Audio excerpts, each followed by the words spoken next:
Hey, what's up guys, Kellen here with Droid Life, and we're taking a look today, finally, pretty in-depth look actually at the new Chromecast, which is Google's new $35 HDMI dongle that allows you to stream music, movies, YouTube from your phone, tablet, or computer through your TV. So again, 35 bucks. This thing is, it essentially replaces the Nexus Q, which we'll show you later, but it does everything that the Nexus Q used to do, except it's $35 and the Nexus Q was $299. So I'm not really gonna do an unboxing. I'm just gonna kind of show you what we're looking at here.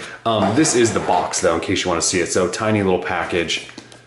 Shows you that it works with Chrome, YouTube, Netflix, and other Google Play apps. Now, I don't necessarily have a Netflix account, so I'm not going to show you that, but I'm going to show you everything else that you can do with this thing. So actually, if I slide open the box here, this is pretty minimal packaging here, and these are the instructions getting started guide. Really, it's so simple. You just plug it in your TV, switch over to the input, and then go to this setup page, and then it's done. But I'll show you that later. Also in the box, you know, there's a little bit of instructions, and then all of these cables, which I have laid out. So let's put the box away and show you what we're working with here. So you've got power adapter, but you don't necessarily need this. So if your TV actually has a USB port, you can power it that way. So here's the actual device. So the initial name for this was Chrome key, by the way, and you can kind of see why, because it actually looks a little bit like a key. So you've got your Chrome logo, HDMI jack there, and then you actually have micro USB here on the back. And then this side has nothing except probably FCC stuff. So it's really tiny. You can see in the palm of my hand, tiny little guy.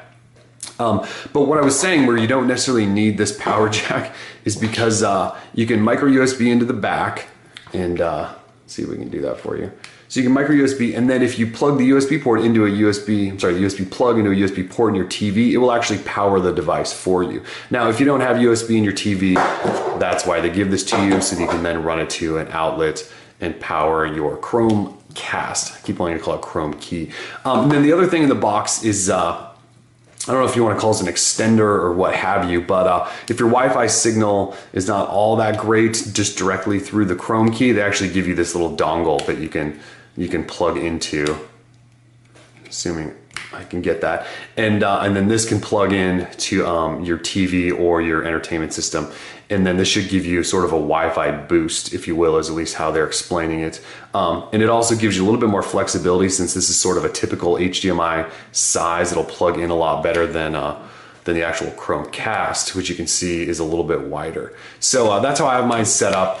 This is essentially what you're looking at with the Chromecast. Now, I'm gonna go take it, plug it into my TV and get it set up and show you exactly how it works, since that's sort of the big thing here. So stick with me. All right, so you can see I've got my device set up.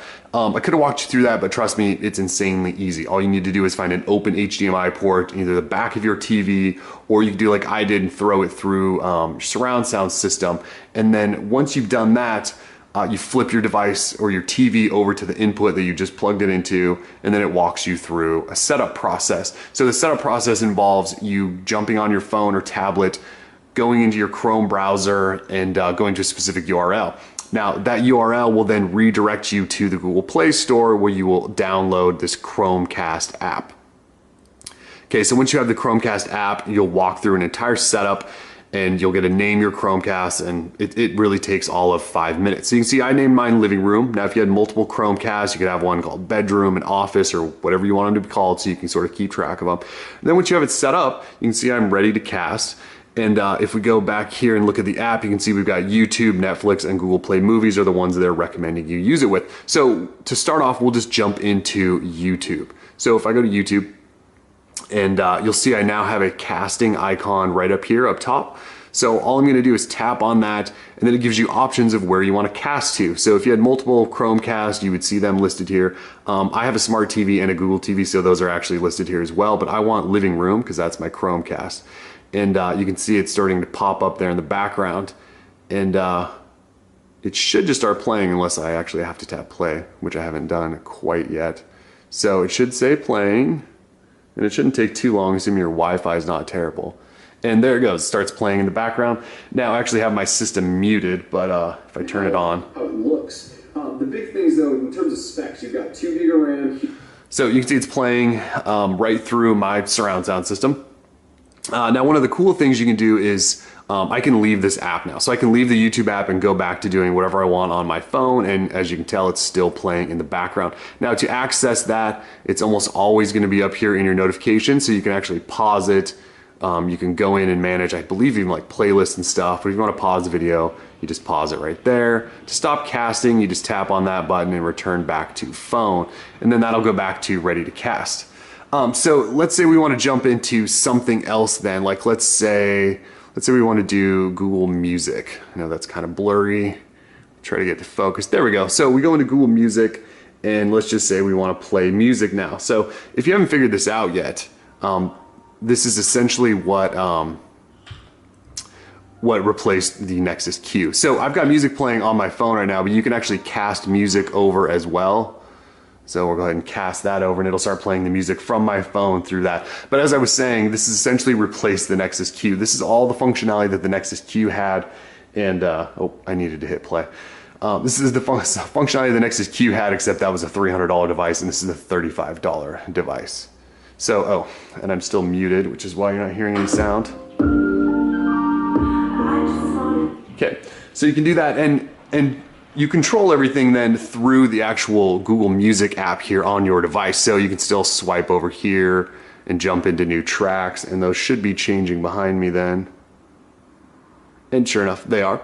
So you can continue to just keep changing tracks if you don't want to listen to any of that stuff, and they will change behind you. So then you can essentially take your device and throw all of your music onto, you know, your TV and stereo setup and all of that stuff, which is pretty cool. And then to stop casting again, you tap the casting button and disconnect, and it should take you right back there. So the other thing I wanted to show you then is the Google Play Movies and TV app, which is right here. I was testing it out earlier and watching Transformers. So you can start watching Transformers here, but if you want to cast, once again, there's that cast button, living room, and it should start playing Transformers on my TV. And there it goes. Well, it's buffering, but you guys get it, right? So you can then watch Transformers there, and you have sound if I unmuted it. And then of course, to disconnect once again, you tap the cast button and disconnect. So that's sort of how it works from the phone. Those are sort of your options as of right now. But you can sort of extend this out into computer. So if I pull up my computer, I've got a couple tabs open that I want to show you. First of all, I'm in YouTube right now. And in order to use casting, first of all, you have to install a Chromecasting extension, which is free, and we've already shown that to you. And it's actually this little icon right up here. But if you're on YouTube, they actually prefer that you use the casting button that's built into YouTube videos. So I don't know if you guys can see this, but there's actually a cast button right here. And if I go ahead and tap that, you'll see there's living room. So I'm gonna go ahead and tap living room, and it should switch over and start playing this YouTube video. Actually, assuming I hit play first. And it should start playing that. Okay. And there that goes. And again, if I unmuted it. The protocol itself is optimized for a small burst of data exchange. There, you can hear that. So that's how that works. And then my computer, you know, I'm still free to sort of do whatever I want, even though that's playing. But let's say I don't want to do that anymore. I can either click on the button down here and tell it to go back to computer. And so that's sort of how YouTube works. You can see there it's ready to cast again. But let's say I want to like just cast a normal tab. So I actually just have Google Music in here open. There's not actually a cast button built into the web version of Google Music yet, but you can still cast it. And you do that with the Chrome extension up there in the top right. You'll see cast this tab too, and you can tap living room and it should cast it over. And then now I have Chrome over there. So you can do this with websites as well. So if I pulling up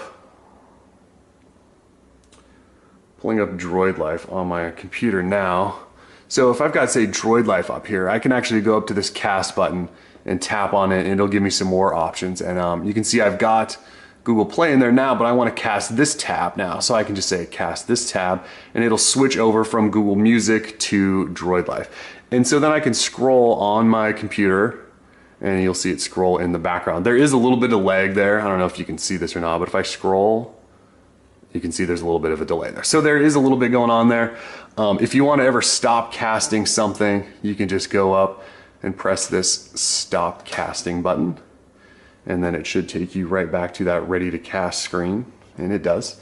And then the other thing I wanted to show you is with local files. So this is kind of cool. If you actually have a local file video that you want to play, you can just drop the address for it in the address bar, and you can actually cast this over. So I'm going to go ahead and cast this to living room.